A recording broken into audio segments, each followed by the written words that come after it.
And we are going to record the flight, guys, so you're on the camera in the front row now. If you wanted to give yourselves a wave, camera's up on the windscreen there. And in the rear row, guys, you're on the camera above my head here, so if you want to give yourselves a wave, camera's just up here. That's the stuff. Just got to run a couple more checks here, then we'll be on our way to see London Bridge.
Okay, guys, everybody ready to go?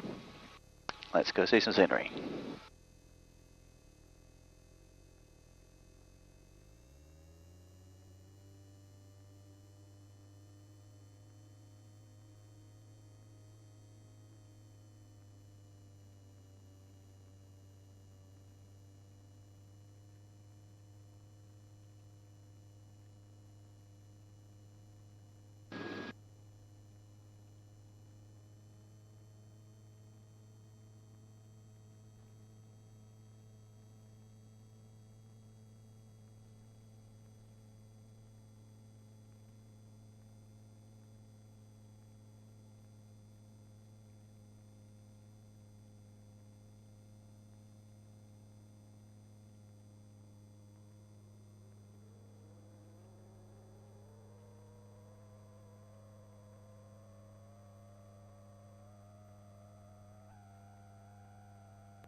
So the first two features on the tour are popping their heads over the cliffs here, guys. Those two there are called Gog and Magog.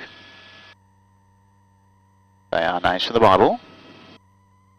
They're not actually part of the Apostles. All the Apostles are going to be on the right hand side after we make a little turn here.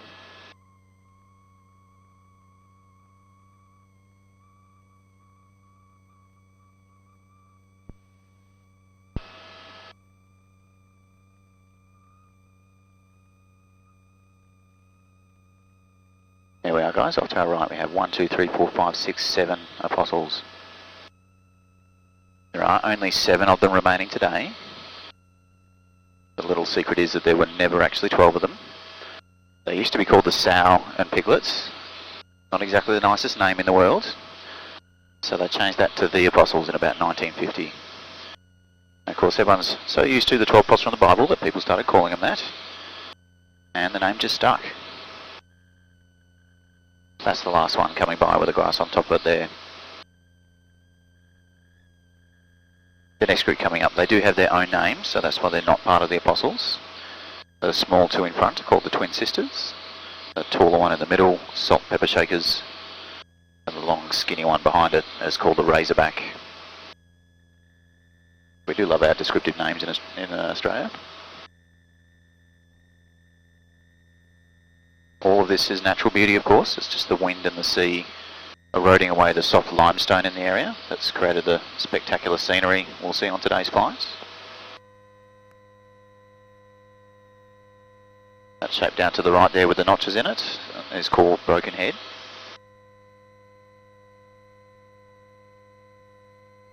This triangular island coming up to the right here, that's called Baker's Oven.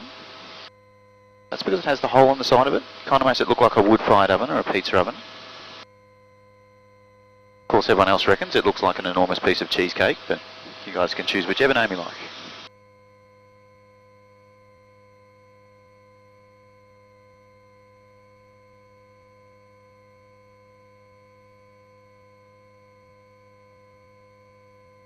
A big stack coming up ahead of us, that's called Sentinel Rock.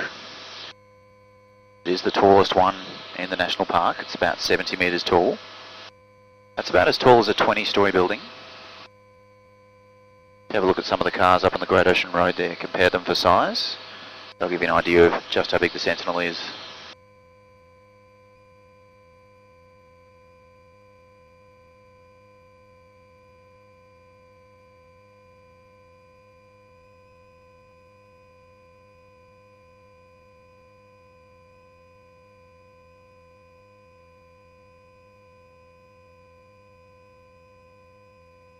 That town on the right there is Port Campbell.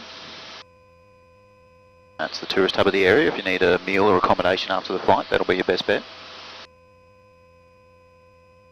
And if you have a look at the base of the cliffs below the town, you'll see some large chunks of rock there. They're very good examples of the ongoing erosion we do have in the area.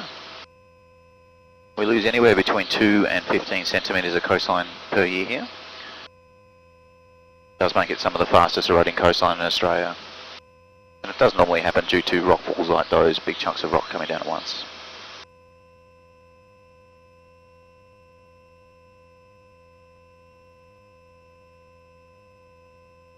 This is 2 Mile Bay coming up to our right.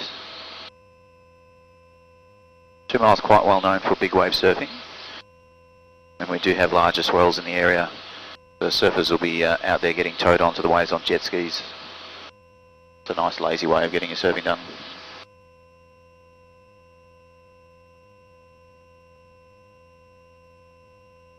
And up ahead of us there, we've got a nice view through the arch. There's a perfect arc of rock coming off the next headland. It is just called the Arch. Very inventive name. I'll give you an idea of its size. Probably doesn't look it, but we could actually take this helicopter and fly through the arch if we wanted to. I am, of course, not going to do that right now, but gives you an idea of the size. This big thing could be squeezed through there. This is Point Hess, we're about to come around now. That cut in the tip of it is a set of stone steps the local fishermen cut in so they could fish off that little ledge at the bottom. And the heart-shaped rock coming up here is London Bridge. Or what's left of London Bridge today. It's just got that single archway through it there, but it used to have a second arch that crossed the gap and joined it to the mainland. That's where it really got its name from. Having 2 arches made it look a lot more like a bridge. I'll just turn this on around, we'll have another look at it.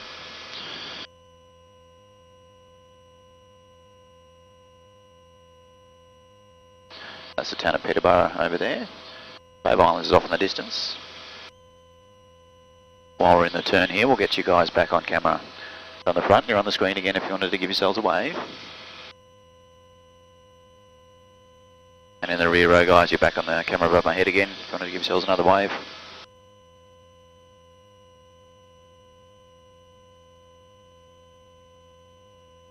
There we go, guys. London Bridge off to our left again. As I was saying before we made the turn, there did used to be a second archway that crossed the gap, joined it to the mainland. It was about a 40-metre span of rock. And because it was joined to the mainland, it meant you could actually walk out onto London Bridge when that arch existed. So when it did collapse in 1990, there were 2 people stuck on the far side out there. Those 2 were stuck on London Bridge for about 3 hours before a helicopter was able to pick them up.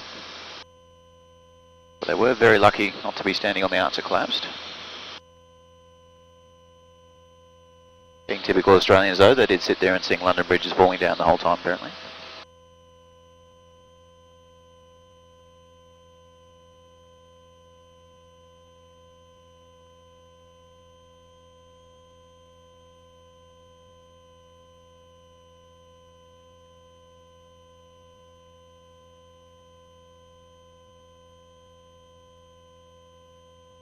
There's Port Campbell coming by to the left again. Port Campbell's named after Captain Alexander Campbell. Alexander was a whaler. We do have whales coming through the area between about July and September. Whales used to get hunted, of course. But they were so good at their job, they kind of put themselves out of business. They very quickly decimated the southern right whale population here. And whaling essentially became unviable before it was even made illegal. Thankfully now it has been outlawed. The whale population is recovering. We still get to see them when they take a rest in the shallow water here from their round the world migration.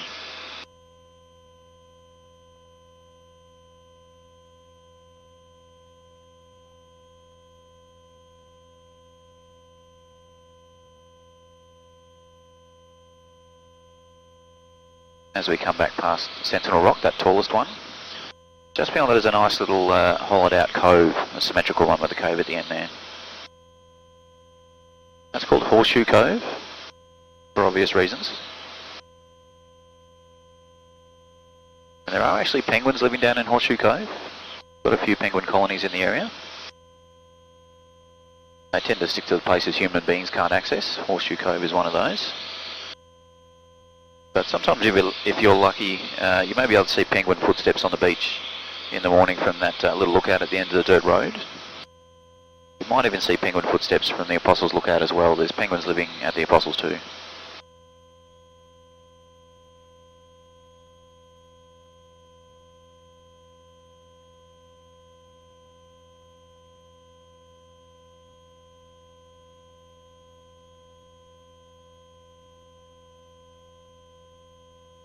There's Baker's Oven coming up to the left again. Or Cheesecake, whichever name you like. Just beyond it is a little beach. That's where the mouth of the Sherbrooke River crosses the coast. It is a great spot for a walk. You can get down to the beach there. Even get out onto the flat rock next to it. That's a lovely spot to see the waves in action nice and close.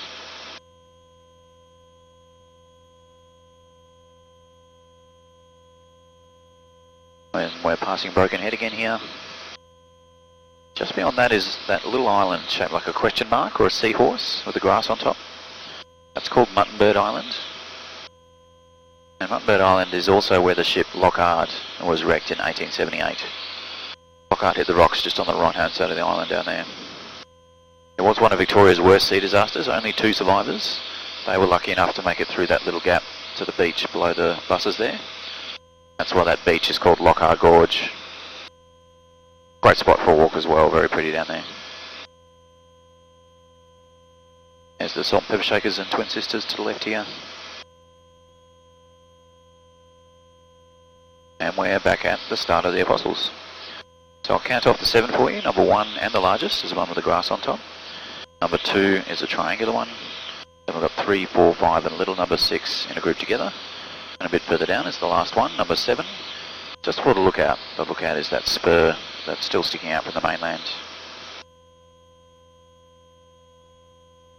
It did used to be an 8th apostle. That pile of rocks in between 6 and 7 is what's left of that one. It collapsed in 2005. All the apostles are slowly being worn away at the base there. Obviously a notch on the bottom of each one where the sea's been chipping away at them. It used to be a great big slab of limestone that stretched all the way out to sea. It was about 6,000 years ago when the Ice Age receded that the sea level stabilised at the current height and began to eat its way into the coast. This is what we're left with today. The Apostles and all the other features we've seen on the flight are tougher bits of rock that have stood up to that erosion better than the softer limestone around them.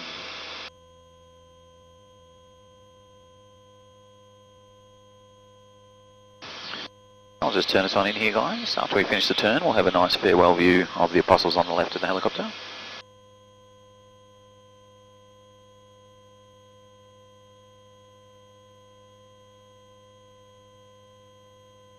As we said on the way out, the 2 stacks closest to us here, they're called Gog and Magog. They did have those names before the Apostles had theirs, so that's why they're not part of the lineup. It is just the 7 beyond the lookout from where we are now that do make up the Apostles.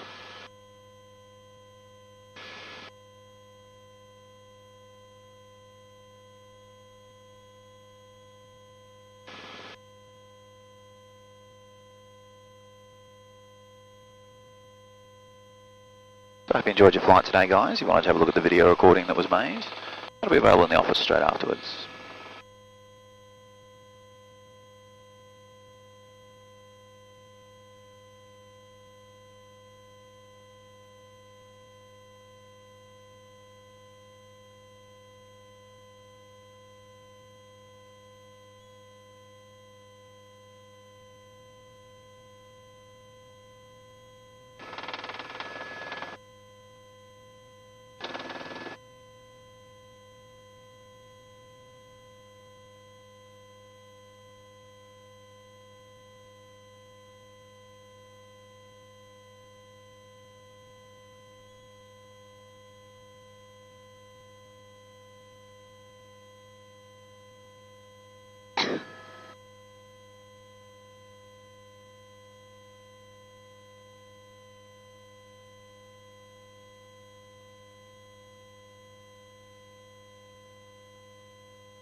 Okay, welcome back guys, hope you enjoyed your flight. You're welcome to remove your headsets, place them on the pegs behind you. If I take your seatbelts off, you spin the black disc in front of you. Thanks flying Tall Pods Helicopters, and enjoy the rest of your holidays.